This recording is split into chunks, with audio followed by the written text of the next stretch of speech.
Let me start with our off-season workouts and spring ball practices, the organization, the efficiency of those because of the brand new Bergstrom football complex and its adjoinment to the Bergstrom indoor training facility have been significantly enhanced in how they've affected the growth and development of our football program, and we couldn't be more excited about that as we continue to move forward 1 year and 1 day at a time. I'm very pleased with the intensity and enthusiasm this football team brings to the practice field every day, and for that matter to the meeting room as well.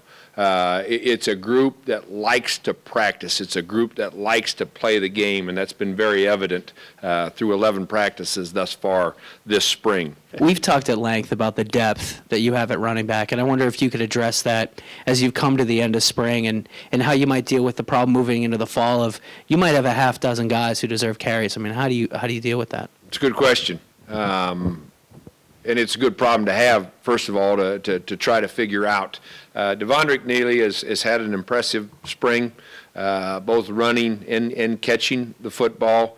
Jeff Woody has had 3 straight days of really making us a better offense, making us a better football team by doing a number of different things he hasn't really done at all, or to a level that we need him to in the 3 previous years. That's physical blocking, that's moving around, motion as an H-back, that's even lining up in the traditional tight end location, and he carried the ball well in Saturday's scrimmage.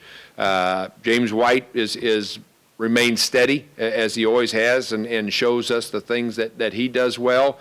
And Aaron Wimbley is burst on the scene much like we were hoping he would. He's very dynamic, he's fast, doesn't need much of a hole to get through, and catches the ball extremely well. And we do count on Chantrell to be back and healthy as well. Rob Standard missed a couple of days with his head dinged up and then came back and had a very productive day Saturday, and he's put on additional weight. He's in the neighborhood of 215, which could put him in a position like Jeff of being a lead blocker, a pass protector, and so forth. When you get to August and you really start competing for those carries and those snaps, is when we'll sort that out a little bit. What has having a true #1 quarterback for the first time in a while during spring drills allowed you to do extra that maybe you wouldn't have been able to do had there been a quarterback competition going on? I don't know if it changes the format, the practice organization, the coordinator's thoughts a whole lot, then he has to juggle less. Has to juggle less on who's getting the 1 reps and dividing that up and the play calling to go along with that, so you're getting equal exposure to evaluate. Grant and Sam have gotten probably equal number of reps, maybe separated by a dozen or so through 11 practices. So we've got to see both, evaluate both.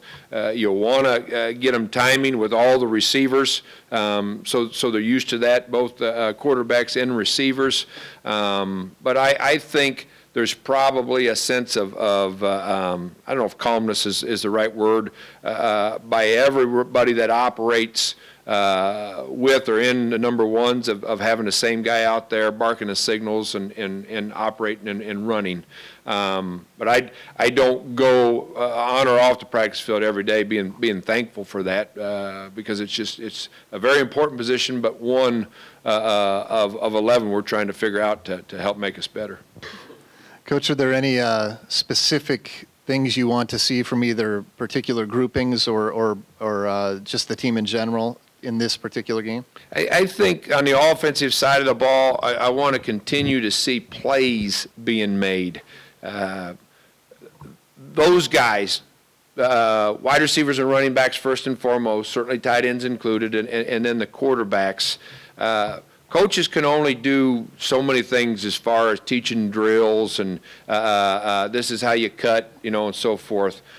you got to recruit the talent, and it exists, where those guys got to go out and make people miss. They got to turn 6-yard plays into 60-yard plays. I don't know what the comparison is on our explosive plays, but they've been out there this spring, and that's encouraging to see. Offensively, I want to see that. I want to see plays being made. Defensively, the first Saturday scrimmage had too many missed tackles and extra yards. This past Saturday, we cut down on that numbers, but they were still too high. I'd really like to see those guys go out and play fundamental football and tackle singly, tackle more aggressively when they have a partner there, not lose containment and things like that. I really want to see a very fundamental Saturday by our defensive troops.